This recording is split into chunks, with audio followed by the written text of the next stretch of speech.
Thank you for inviting me here today to share with you not what my professors taught me, but what my patients taught me. And not what my professors told me to research, but what my patients asked me to research. And my overriding message is that healing is a journey that intersects with happiness. And I don't have the answers. You have the answers. Each individual has their own answers. I'm here just to offer some guidance about where and how you might find those answers. And bear in mind that what I share comes through the filter of my own experience as a doctor, a clinician, a researcher, as the daughter of a mother who died of lung cancer, and as the carer for my 83-year-old father who has dementia. So let's begin by addressing two big questions, and I mean big. The first question is, what is the cause of disease, of illness, of any departure from health or of personal crisis? Because that's what we tend to think about when we talk about healing. It isn't just our physical wounds, but also our psychological and emotional wounds that we want to heal. And they're all three very intricately related. So although I'll be using the word disease, I'm actually referring to a crisis of any sort, physical, psychological, or emotional. The second question is, how do we heal our bodies, our hearts, and our minds? And to answer both of those questions, I'm going to pose a third question. What if disease were a doorway, instead of a defect, a dread, a disaster, a demerit point on the scoreboard of life? Because that's how we tend to view disease, as something to be despondent about. But what if instead we decided to view disease as a doorway? What would happen? Maybe, and I'm just putting these things out there for you to consider, maybe disease is a doorway to growth, truth, freedom, wisdom, peace, happiness.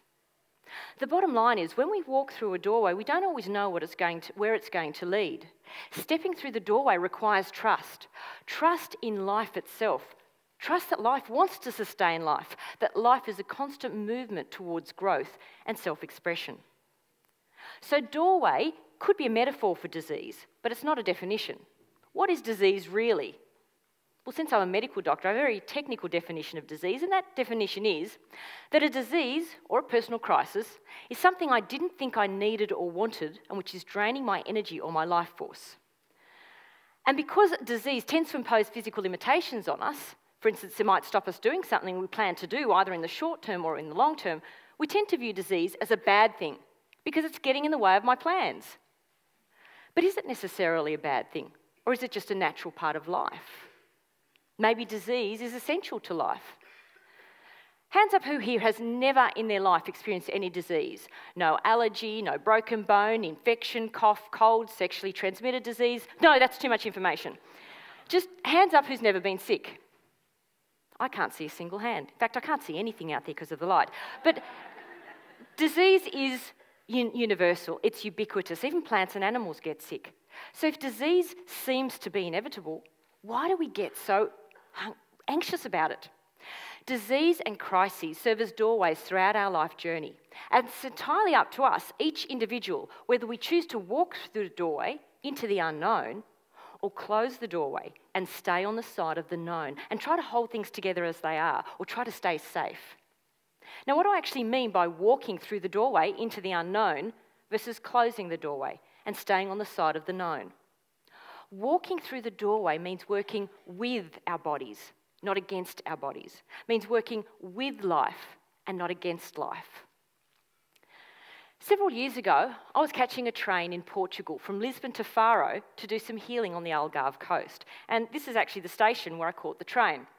Now, it was an old-fashioned train, so it wasn't flush with the platform. There was quite a number of rickety old steps that you had to walk up to get onto the train. And I had a huge, heavy suitcase, so it took quite some effort to lug this suitcase onto the train, so I just plonked myself down on the first available seat.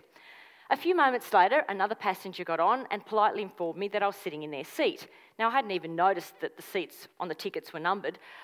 And not only was I in the wrong seat, but I was in the wrong carriage. Not only was I in the wrong carriage, but I was in the carriage furthest from my carriage. So I had two choices. I could either lug my suitcase off the train and then drag it up another set of steps to enter the outside door of the other carriage, or I could inconvenience everyone else on the train and drag my suitcase through 3 carriages. In one of my less mindful moments, I chose the latter.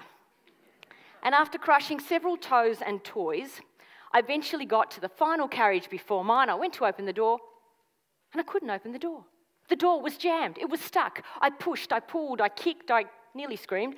I could not open this door. I thought, I don't believe this. I've just made enemies of everyone on the train, and now I'm going to have to lug my suitcase off and on again anyway, which I did. Went to open the outside door of the carriage.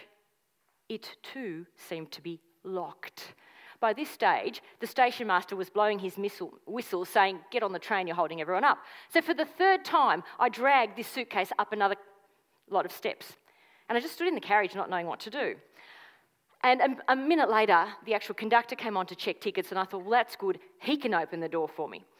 And we looked at my ticket. He actually tried to pull me further into the other carriage, and I said no. He was speaking Portuguese, I was speaking English, so we really didn't understand each other. But I was saying, I need to be in that carriage. And eventually he actually grabbed me, turned me around and pointed, and I saw the carriage that I had tried to enter had disconnected from the train and had remained on the platform. It was deliberately locked because it wasn't going anywhere. No one was meant to be in that carriage, and I had misread the carriage numbers, and I was actually already in the right carriage. You know, sometimes life puts barriers in our way because we're not meant to be going that way. I'm reminded of Ashley Brilliant when he said, maybe it's lucky I'm going so slowly because I might be going in the wrong direction.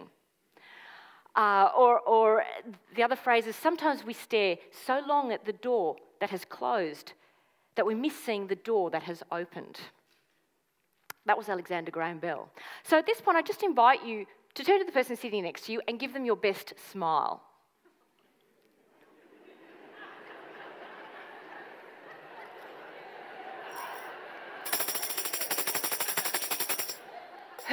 Who raised their eyebrows when they smiled? Did you notice? Because researchers found that if you raise your eyebrows when you smile, the other person will rate you as looking more intelligent than had you not raised your eyebrows. So I've been practicing. But even without the eyebrow raising, we think other people look more intelligent when they smile. So now that everyone in the room thinks everyone else in the room is intelligent, I invite you to take just a moment to share whether there was ever a time in your life when you remember a door had closed and now in retrospect you realise that another door had opened, even if at the time you hadn't realised it. Just take a moment to reflect on that and share with the person next to you. Has that ever happened?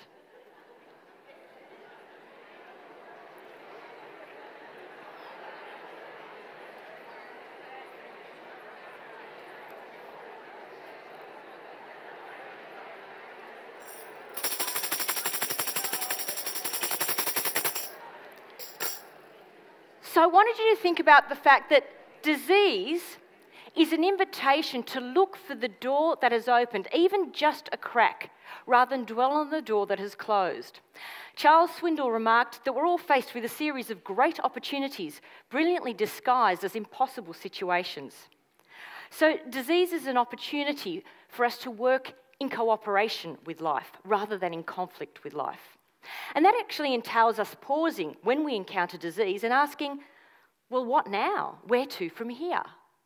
And when we ask, what now, we need to listen with our bodies, our hearts, and our souls for the answer. Because sometimes disease is the body calling out to us. Give me a rest. Feed me better. Take me out for a walk. Sometimes disease is the heart calling out to us. Forgive me. Fulfill me. Fire me up. Sometimes disease is the soul calling out to us. Hear me, know me, allow me to guide you. And when we ask ourselves, what part of me is calling out to me? The answer always comes. But we live such fast-paced, furious, frantic lives, it's like we're going, bzzz. How are we supposed to hear anything in all that racket, especially the faint whisper of our intuition? And sometimes, even when we do pause, through meditation, mindfulness, a walk in nature, or just keeping still, sometimes we don't want to hear the answer because it might entail us doing something we don't want to do. Let's take a simple example. You wake up on Monday morning with a head cold, a runny nose, and barely enough energy to hold a toothbrush. And you know what you really need is to stay in bed. But there's a pile of work at the office, you don't want to let down your co-workers, and you don't want your boss to think you're slack. So you drag yourself in anyway. But really, if you listen to the body, you'd know it was crying out for this. Now, by the way, those muffins are fat-free, sugar-free, made with organic wholemeal spelt flour, so it's all good. Now, walking through the doorway would have meant staying home to let healing happen. Closing the door was what you did when you went to work. Now, I'm not making a judgment call about what was the right course of action in that particular circumstance. I know I've dragged myself to work when I shouldn't have. So it's not a value judgment. It's about the observation that if we want to let healing happen, we do need to listen to our inner guidance. The problem with listening to our inner guidance is that it comes with a price. And often that price is having to face our fears, and we tend not to like facing our fears. Now, in this particular instance, it might have been fear of getting behind, fear of letting other people down, fear of losing your job at the end of the year because you took the most time off work. Bobby Darin, musician, composer, actor of Dream Lover fame, he makes a very poignant observation about fear based on his own life. He says there's nothing wrong with being afraid, but there's nothing more wrong than allowing that fear to be your master. Now, Bobby Darin was a very frail child, and from about the age of 8, he had recurrent bouts of rheumatic fever, which left him with a seriously weakened heart. And one day he was in hospital and he overheard a doctor telling his mother that he'd be lucky to live to the age of 16. And he said from that moment on, he lived with a terrible fear that his life would be cut short. But he also said it was that very fear that inspired him to go for it in life, to never hold back, to live his dreams. And he lived till the age of 37 and died after 6 hours of surgery on his heart. But what a rich life of contribution he led. Fear and disease don't have to paralyse us. Sometimes disease is the excuse we didn't realise we needed to go for it in life, to ask ourselves, where am I really going and what would be meaningful? Perhaps even just to look after ourselves rather than everybody else. Let's take a more complex example than our Monday morning. You've developed some back pain. In fact, it's become quite chronic and nothing seems to be helping. You've been to the doctor, the chiropractor, the kinesiologist, the massage therapist, the physiotherapist, the naturopath, the homeopath, the Reiki master. Have I left anyone out? You've seen everybody and it just doesn't seem to be getting better. At the same time, there's been an issue in your intimate relationship. It's just been niggling you. Look, it's not that bad. It's not like your partner's beating you up or anything, but it's there and it's not comfortable. Is the relationship issue related to the back pain? I don't know. But the relationship issue is definitely draining some of your energy, and that might be energy you could use in healing your back. So what to do? If you were to walk through the doorway, that would actually entail possibly facing your fears around conflict or abandonment, because it would mean addressing the issue with your partner. But the benefit might be happiness in the relationship and healing of your back. Alternatively, you could close the door, not move forward, just try and hold things together and keep things going as they are. It's not a value judgment. It's about knowing that we actually do have the choice. So healing is a journey or a process where we move from a state of decline in our energy and our self-expression to a state of growth in our energy and our self-expression. Healing and happiness are moving from a state of contraction to a state of expansion. Healing and happiness are feeling at peace with ourselves and with life. Because the body has the intrinsic capacity to heal. Voltaire observed that the art of medicine consists of amusing the patient while nature cures the disease. Whenever we sustain a cut, a bruise, a broken bone, the body does the healing. Every day we see the bruise fading and the cut closing over. Modern medicine supports the body in healing by, say, putting the limb in a plaster to stop it from moving, or by giving you stitches. But ultimately the plaster comes off and the stitches come out. I'm trained in Western medicine and I believe our medical system is excellent at treating acute conditions, emergencies, ruptured appendices and severed parts. It's brilliant at describing the biochemical mechanisms underlying a faulty system. It's not too bad at alleviating symptoms, but that can be hit and miss.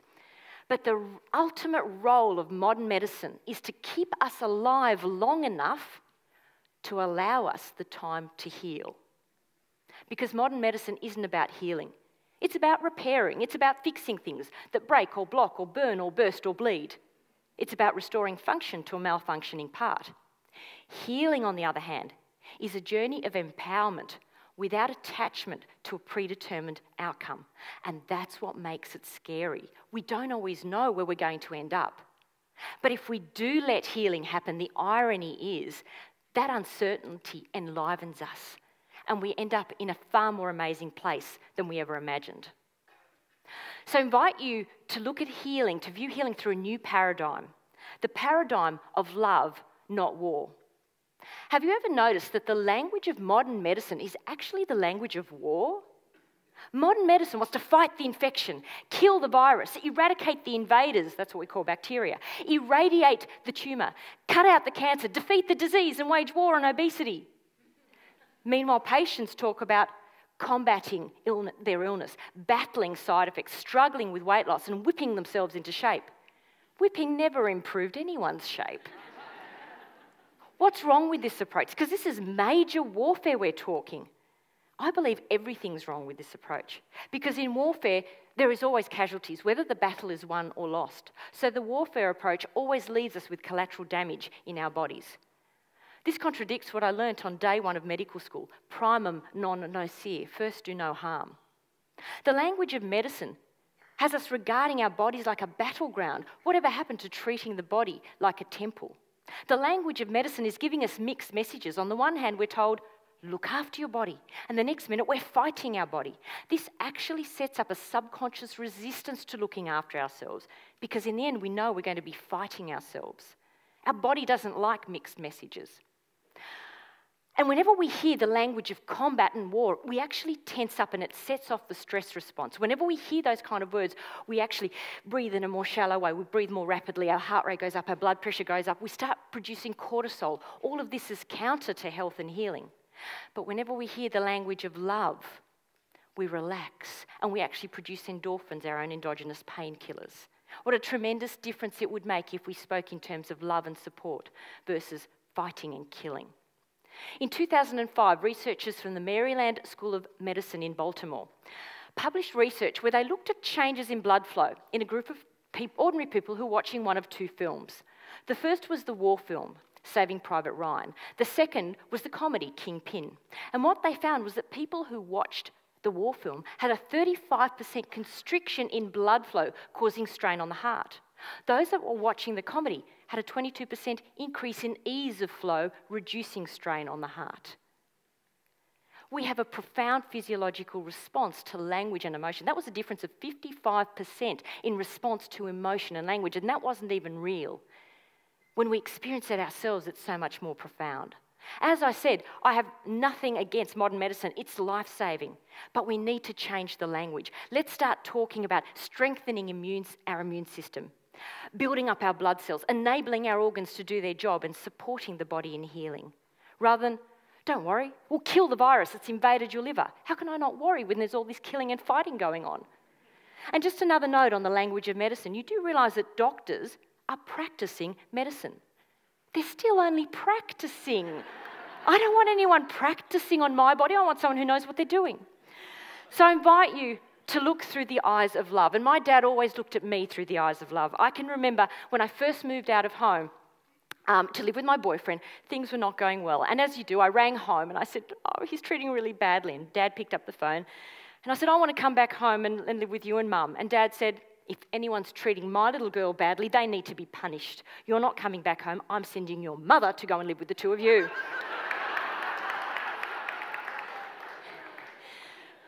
So I invite you to take the leap, to walk through the doorway and to let healing happen. Because as Henry Miller said, our destination is not a place, but a new way of seeing things.